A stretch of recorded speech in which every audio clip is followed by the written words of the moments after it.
Some people get struck by lightning. I get struck by an emoji. It's 2:47 a.m. on a Tuesday, and I'm hunched over my laptop in our cramped living room, debugging code for the morning release. The blue light burns my eyes, but I've got 3 more test cases to run before I can sleep. That's when Ivy's iPad lights up on the coffee table, synced to her phone by accident months ago, something she never bothered to fix. Miss you already, Ivy. L. Before we dive deeper into this story, I have one small request. Please subscribe, drop a like, comment, and hit that hype button to boost this channel so more people can discover these incredible Reddit stories. The message sits there like a neon sign in a dark room. Miss you already. From someone called L, my wife of 3 years, currently passed out in our bedroom after another networking event downtown. I stare at the screen until it dims. Then I tap it again just to make sure I'm not hallucinating from too much caffeine and too little sleep. Nope, still there. My name is Cole Novak. I'm 29, I test software for a living, and apparently my wife is texting someone who misses her. At 3 in the morning. Our apartment is a testament to compromise. Ivy's Instagram-worthy throw pillows mixed with my practical furniture, her ring light setup crowding my desk space. We live in one of those mid-sized tech cities where old neighborhoods bump against shiny high-rises, where people like me write code while people like Ivy create content. I close the laptop and sit back. The notification has disappeared, but it's burned into my retinas like staring at the sun. Ivy Hart, she kept her maiden name for brand consistency, is a travel blogger with 43,000 Instagram followers. She takes pictures of herself in front of monuments, writes captions about living authentically, and somehow makes enough money to justify calling it work. I debug enterprise software and make sure online banking doesn't crash when people check their balances. We met in college, back when she studied journalism and I studied computer science.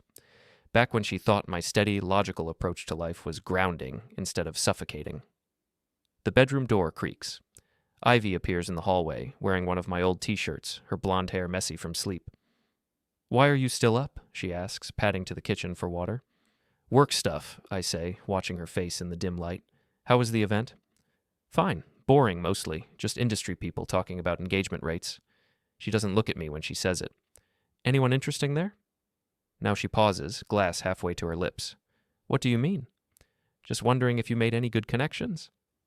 "A few." She sets the glass down harder than necessary. "Cole, I'm tired. Can we not do this now?" "Do what?" "The interrogation thing. I went to a work event, I came home, end of story." But it's not the end of story, is it? Because someone named L misses her already. I watch her walk back to the bedroom, notice how she takes her phone from the coffee table without looking at it. The iPad stays behind, forgotten. I sit in the dark for another hour, running through possibilities. Maybe L is a woman, Lily or Laura. Maybe it's innocent. Maybe I'm paranoid from too many late nights and too much isolation while Ivy networks her way through the city's influencer scene. But my gut tells me otherwise. My gut tells me that 3 years of marriage just hit an iceberg, and I'm about to find out how cold the water really is. The next morning, Ivy is already gone when I wake up. There's a note on the kitchen counter. "Coffee date with Madison, back this afternoon. XO." Madison is one of her influencer friends, a lifestyle blogger who posts pictures of expensive smoothies and calls it wellness content. They spend hours at trendy cafes, laptops open, working, while they gossip about brand deals and follower counts. I make coffee and toast, check my work emails, try to pretend everything is normal, but the iPad is still on the coffee table, and I keep glancing at it like it might explode. At work, I can't concentrate. I'm supposed to be testing a new payment processing module, but I keep running the same scenarios over and over, my mind elsewhere. My boss, Miranda, stops by my desk around noon. "You look like hell, Novak," she says. Miranda is 45, sharp as a knife, and runs our QA department like a military operation. "Everything okay at home?" "Just tired," I tell her. "Well, wake up. We've got the Hartwell Industries demo next week, and if this payment system crashes during their presentation, we're all looking for new jobs." Hartwell Industries. I've heard that name recently, but I can't place where. I spend my lunch break at the boxing gym 3 blocks from the office. It's a grimy place with heavy bags and speed bags, the kind of gym where people actually sweat instead of posing for selfies. I've been coming here for 2 years, ever since Ivy started traveling more, and I needed somewhere to burn off stress. Jason Reeves runs the place. He's 32, built like a brick wall, and has the kind of street wisdom that comes from growing up in the old part of the city before the tech companies moved in. "You're hitting like you're angry at the bag," he says, watching me work the heavy bag with sloppy, frustrated punches. "Maybe I am." "Want to talk about it?" I stop punching, breathing hard. "You ever think your wife is cheating on you?" Jason hands me a towel. "I've been divorced twice, brother. I don't think about it. I know about it. What's going on?"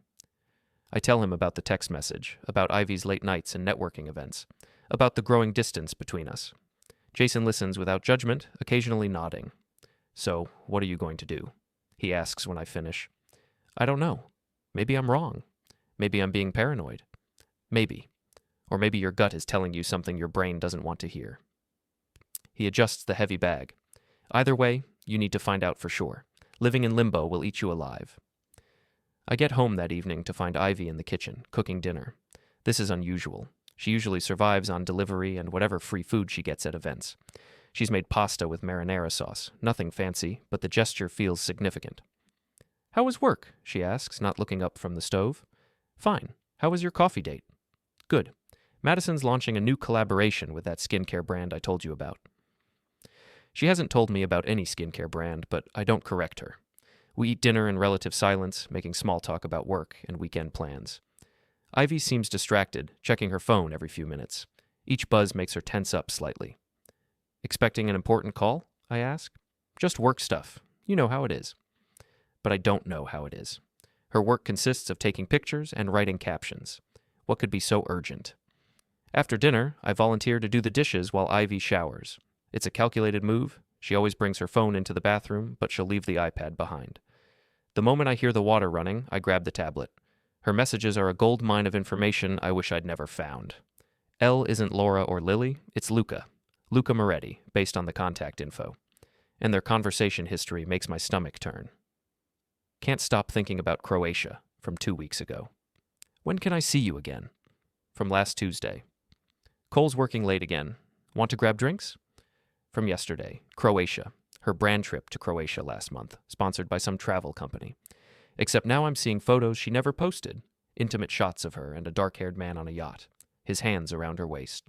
The shower is still running. I scroll through more messages, each one a knife twist. They're not just texting, they're planning. Meeting at hotels, coordinating schedules around my work trips, discussing what they call their situationship. Situationship. Like they're too cool for traditional terms like affair or cheating.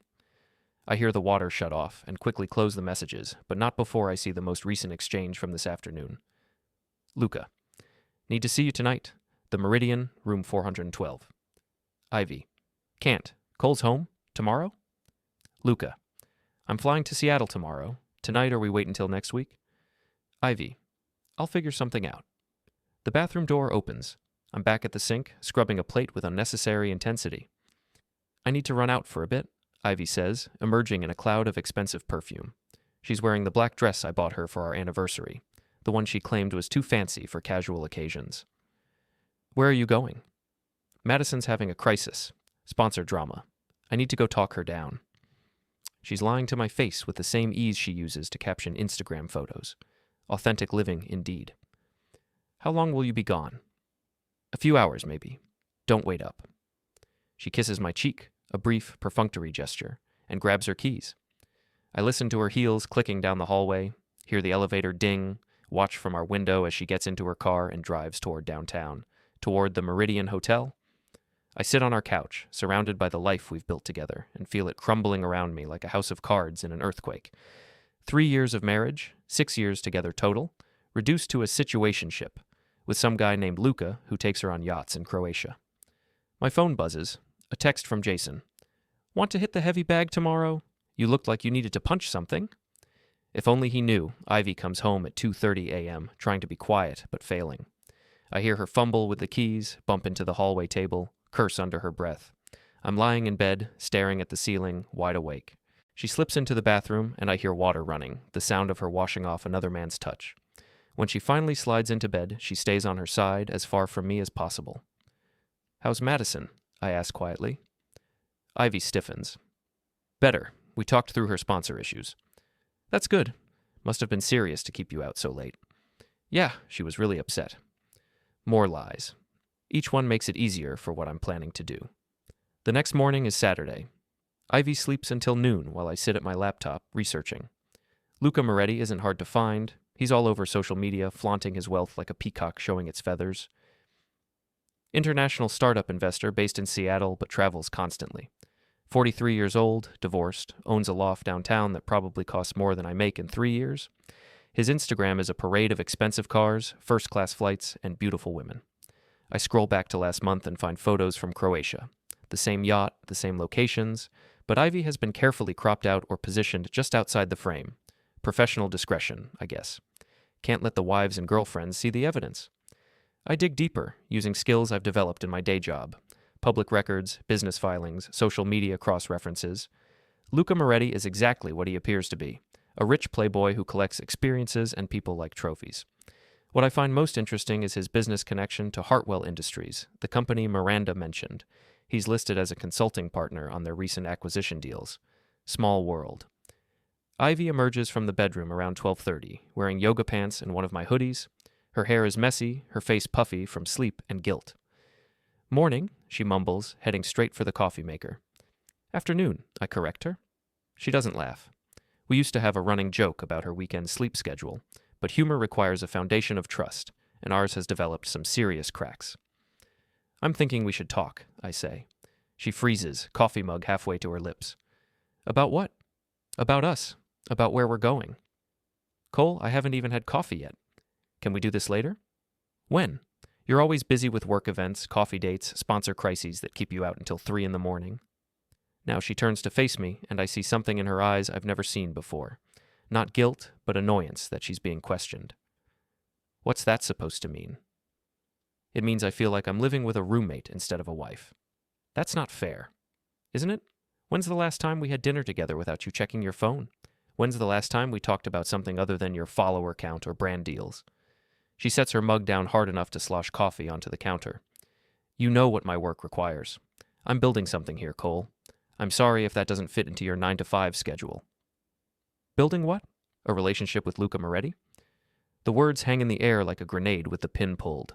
Ivy's face goes through a series of expressions: surprise, fear, anger, and finally, resignation. How do you know that name? Your iPad. It syncs to your phone, remember? I saw the messages. She closes her eyes, takes a deep breath. When she opens them, the woman I married is gone, replaced by someone I don't recognize. Okay, she says. Yes, I've been seeing someone.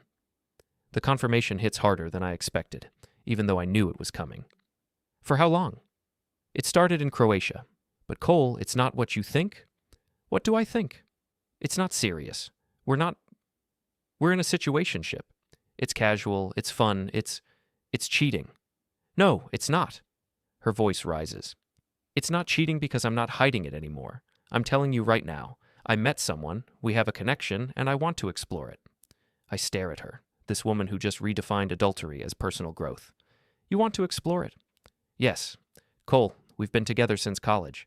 Don't you ever wonder what else is out there? Don't you ever want to experience something spontaneous and exciting? I thought I was experiencing it. With you. She has the decency to look uncomfortable, but she doesn't back down. We've grown apart. You have to admit that. You want stability and routine, and I want adventure and possibility. Maybe this is the universe telling us something. The universe, of course. So what are you saying, exactly? I'm saying maybe we should take a break. Maybe we should both explore what we want without the pressure of trying to make something work that isn't working anymore. I stand up slowly, feeling like I'm watching this conversation from outside my body. You want a divorce? I want space. I want to figure out who I am when I'm not trying to be the person you need me to be. And Luca is helping you figure that out? He's showing me what it feels like to be appreciated for who I am, not who someone wants me to become. The irony is staggering. Luca Moretti, a man who collects women like Instagram photos, is apparently her path to authentic self-discovery. Fine, I say. Fine? You want space? You've got it. Pack your things. Now she looks surprised. Cole, I don't think you understand. I understand perfectly. You want to explore your situationship with a rich guy who takes you on yachts. You want to do it without the inconvenience of being married, so let's remove the inconvenience. I'm not moving out of my own apartment. Actually, you are. The lease is in my name. I pay the rent. You contribute what you can when brand deals come through, but this place is mine. It's true, though I've never thrown it in her face before. When we moved in together, my credit score was better, my income more stable. The practical decision was to put everything in my name. You can't just kick me out. I'm not kicking you out. I'm respecting your decision to explore other options. You can explore them somewhere else. I walk to the bedroom and start pulling her clothes from the closet, tossing them onto the bed. Ivy follows, protesting, but I'm methodical and focused. Dresses, shoes, the expensive skincare products that clutter our bathroom counter. Cole, stop. We can work this out. We can go to counseling. Counseling? I laugh, and it doesn't sound like my voice. You want to go to counseling to work on our marriage while you're sleeping with another man? I told you, it's not serious. Then end it. She stops talking. That tells me everything I need to know. I continue packing, filling garbage bags and suitcases with 3 years of shared life. Her ring light and camera equipment, her collection of travel guides, the throw pillows that never matched anything I owned. Where am I supposed to go? Madison's? Your parents? The Meridian Hotel, room 412? She flinches. You read all of our messages. Just enough to get the picture, literally in some cases. Nice yacht, by the way. Very authentic. By the time I'm finished, our apartment looks like my apartment again. Functional furniture, minimal decoration, space to think without constant reminders of someone else's aesthetic choices. Ivy stands in the living room, surrounded by bags and boxes, looking smaller than I've ever seen her. I never meant for it to happen this way, she says. How did you mean for it to happen? I don't know. I thought maybe we could be mature about it. Modern couples do this all the time. They explore, they experience things, they find their way back to each other. Modern couples talk about it first. They don't sneak around behind each other's backs, lying about sponsor crises and Madison's emotional breakdowns. She starts crying then, but they're angry tears, not sad ones. You're being cruel. I'm being honest. There's a difference. She wipes her eyes with the back of her hand, smearing her mascara. Fine. I'll call Madison to pick me up. But Cole, this isn't over. We're going to have to figure out the divorce paperwork, dividing assets. Already handled. I pull out my phone and show her the email I sent to a divorce attorney an hour ago. I've got a consultation Monday morning. Since you want space to figure things out, I figured I'd help speed up the process. She stares at the phone screen, then at me. You planned this. I adapted to new information. It's what I do for a living. Madison arrives 20 minutes later in her white BMW, honking instead of coming upstairs. Ivy loads her things into the car while I watch from the window, feeling like I'm observing the end of someone else's life. Before she leaves, Ivy turns back to me. I hope you find what you're looking for, Cole. I already did. It just wasn't what I thought it was. She drives away with Madison, leaving me alone in an apartment that suddenly feels enormous and perfectly quiet. I sit on my couch now, and realize that for the first time in months, I'm not angry. I'm not hurt. I'm something much more dangerous. I'm motivated. Monday morning brings 2 revelations that change everything. First, my consultation with the divorce attorney goes better than expected. Since we have no kids, no shared property except some furniture, and no significant assets to divide, it should be straightforward. Ivy can keep her car, her equipment, her brand deals. I'll keep the apartment, my savings, and my dignity. Second, I discover that Luca Moretti isn't just some random rich guy my wife is sleeping with. He's a problem that extends far beyond my personal life. Miranda calls me into her office at 10:30, looking grim. We need to talk, she says, closing the door behind me. Sit down. I sit, wondering if my weekend drama has somehow affected my work performance. Miranda doesn't waste time with pleasantries. Hartwell Industries is pulling out of the deal, she says. What? Why? Their new consulting partner has concerns about our company's stability. Apparently they've received information suggesting we have personnel issues that could affect project delivery. A cold feeling spreads through my chest. What kind of personnel issues? The kind where a key team member might be going through a messy divorce that could impact his focus and reliability? I stare at her. How would they know about my divorce? I just filed the paperwork this morning. Miranda leans back in her chair. That's a very good question, Cole. Who have you told about your personal situation? No one except you, my attorney, and... I stop, pieces clicking into place. Ivy. Your wife who's dating Luca Moretti, who happens to be Hartwell's new consulting partner. The room tilts slightly. You know about Luca? I know about everything, Cole. I make it my business to know about anything that could affect my team. What I want to know is what you're going to do about it. I sit in silence for a moment, processing. Luca isn't just stealing my wife. He's trying to destroy my career. The personal has become professional, and I'm under attack on multiple fronts. What are my options? Miranda smiles, and it's not a pleasant expression. Officially? Nothing. We can't prove corporate sabotage based on a personal relationship. Unofficially? That depends how creative you want to get. What do you mean? I mean, Luca Moretti has made this a war, not just a divorce. And in war, the side with better intelligence usually wins. She slides a folder across her desk. Everything I could find about Mr. Moretti's business practices, personal history, and current vulnerabilities. Consider it a resource. I open the folder and scan the contents.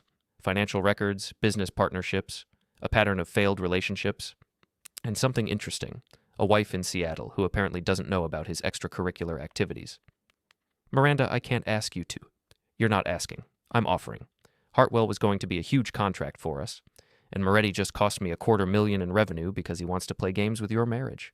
That makes it my problem, too. I study her face. There's something else. Moretti's been sniffing around our other clients, suggesting they might want to work with more stable companies. He's not just targeting you, Cole. He's targeting all of us. The scope of the situation crystallizes. This isn't about Ivy anymore. It's about a man who thinks he can destroy people's lives for sport. What do you need me to do? Research, documentation, and most importantly, stay clean. Whatever we do, it has to be legal, ethical, and completely defensible. I spend the rest of the day digging through Moretti's background, cross-referencing business records with social media posts, building a timeline of his activities. The picture that emerges is of a man who uses personal relationships to gain business advantages, who leverages intimate information to destroy competitors. Ivy isn't his first married conquest. She's part of a pattern. That evening, I drive to the boxing gym, needing to hit something before my head explodes. Jason takes one look at me and points to the heavy bag. "Work it out," he says. "Then we'll talk."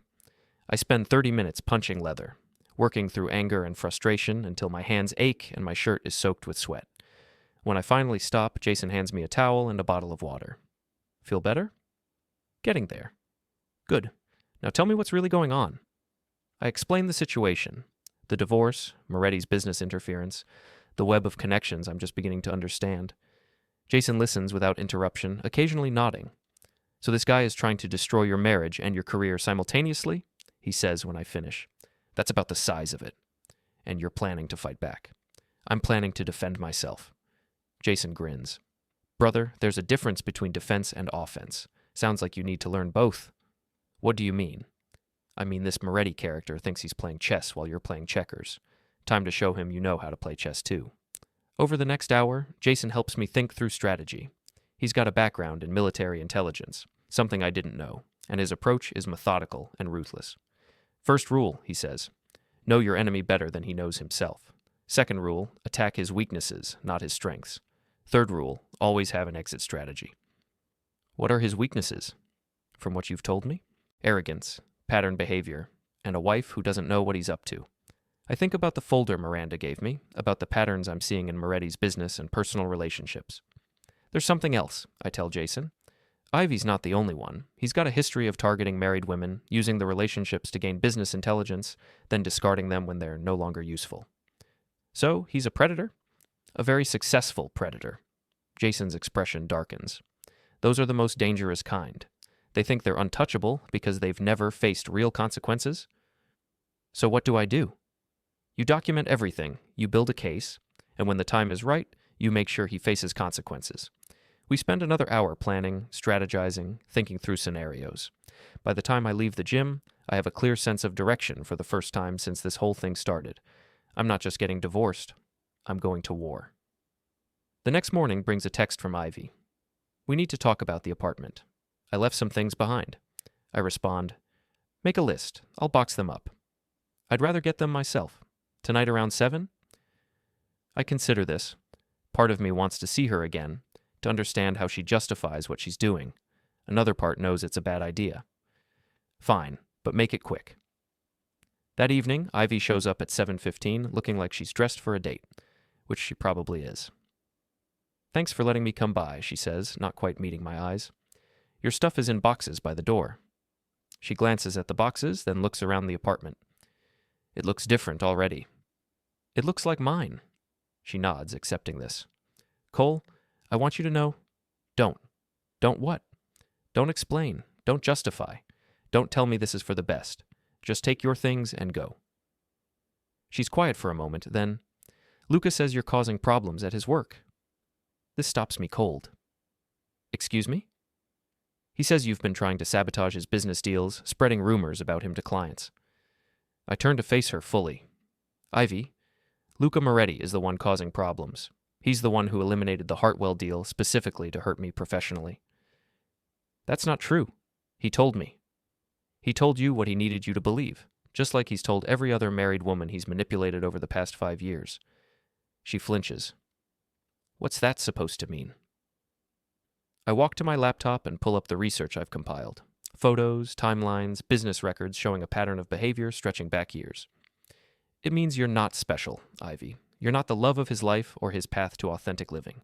You're a tool he's using to gain business intelligence and hurt his competitors. She stares at the screen, her face pale. You're lying. Check his Instagram from 2 years ago. December. There's a woman named Jennifer, married to a software executive in Portland. Check the business records. Moretti destroyed her husband's company 6 months later. Her hands shake as she scrolls through the evidence. This doesn't prove anything. Look at March of last year. Sarah, married to a marketing director in San Francisco. Look at the timeline. Relationship starts, business intelligence gets gathered, husband's company loses major contracts, relationship ends. Stop. You want to know what happens next, Ivy? He gets bored. He finds someone new. And you get discarded like all the others, except now you're divorced and unemployable because he's destroyed your reputation in the influencer community. She slams the laptop shut. You're just jealous. I'm trying to save you from making the biggest mistake of your life. No, you're trying to control me, just like you always have. She grabs her boxes and heads for the door. Before she leaves, she turns back. For what it's worth, Cole, I did love you. But love isn't enough when someone makes you feel small and ordinary. And Luca makes you feel special? Yes, he does. After she leaves, I sit in my quiet apartment and realize that I've lost her completely. Not to another man, but to an illusion that she wants more than reality. But that doesn't mean I have to let Moretti win. I pull out my phone and dial the number Miranda gave me. Mrs. Moretti, this is Cole Novak. I think we need to talk. Elena Moretti agrees to meet me at a coffee shop in the financial district, neutral territory that's public enough to be safe but quiet enough for sensitive conversation. She's nothing like what I expected, mid-40s, sharp business attire, the kind of woman who radiates competence and controlled intelligence. Mr. Novak, she says, extending a manicured hand, thank you for reaching out. We order coffee and find a corner table. Elena gets straight to business. I know why you called, she says. My husband has a pattern, and you've discovered it. You know about the affairs? I know about everything. The question is, what do you plan to do with the information? I study her face, looking for anger or hurt, but find only cold calculation. You don't seem upset? I'm furious, but I'm also strategic. Emotion without planning is just noise. She pulls out a tablet and shows me a spreadsheet that makes my research look amateur. Names, dates, financial records, documented business transactions tied to each of Luca's relationships. I've been building this for 3 years, she says, waiting for the right moment to use it. Why haven't you divorced him? Because divorce would give him half of everything we've built together. This way, when I'm finished, he'll have nothing, and I'll have everything. I'm beginning to understand that I'm not the only one playing chess in this situation. What do you need from me? Documentation of his current activities. Proof that he's using personal relationships to manipulate business deals. And most importantly, evidence that he's violating the morality clauses in his investment contracts. She slides a contract across the table. Hartwell Industries, page 15.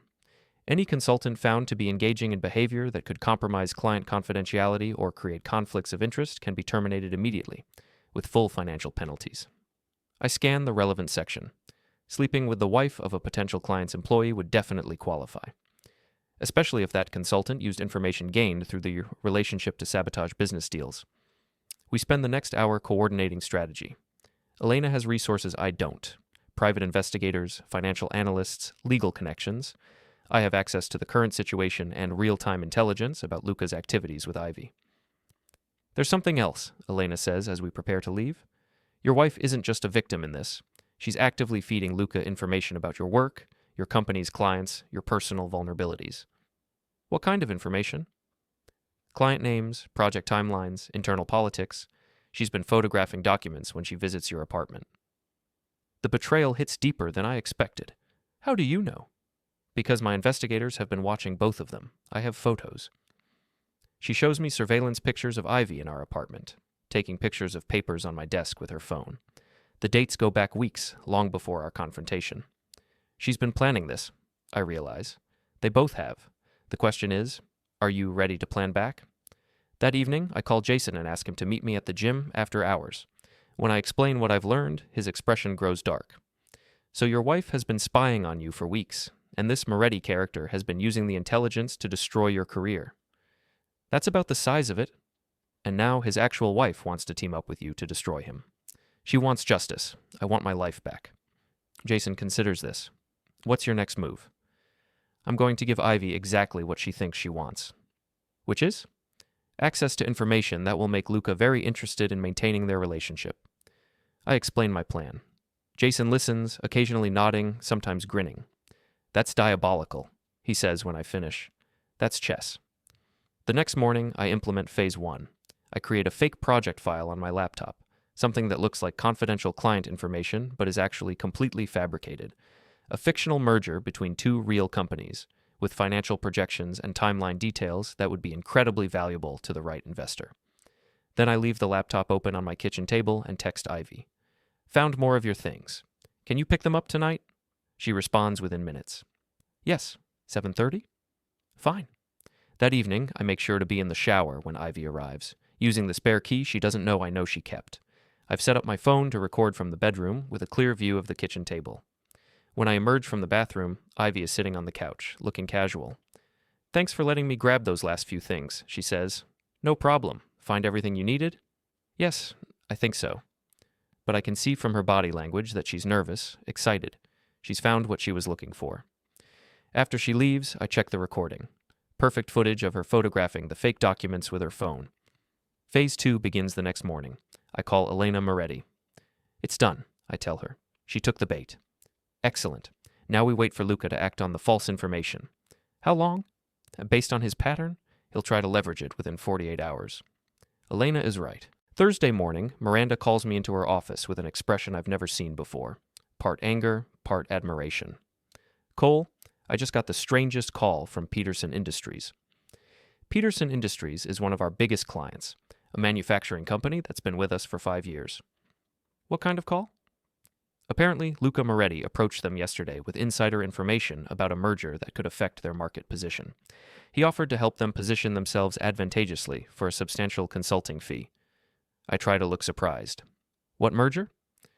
The one between Hartwell Industries and Consolidated Manufacturing. The one that doesn't exist.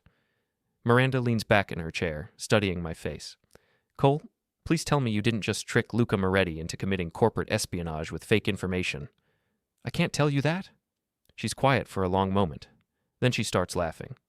Brilliant, she says. Absolutely brilliant. Peterson recorded the entire conversation. Moretti explicitly stated that he obtained the information through personal sources connected to our company. Is that enough? It's enough to destroy his consulting contracts and probably get him investigated by the SEC. Corporate espionage is a federal crime. Phase 3 involves Elena.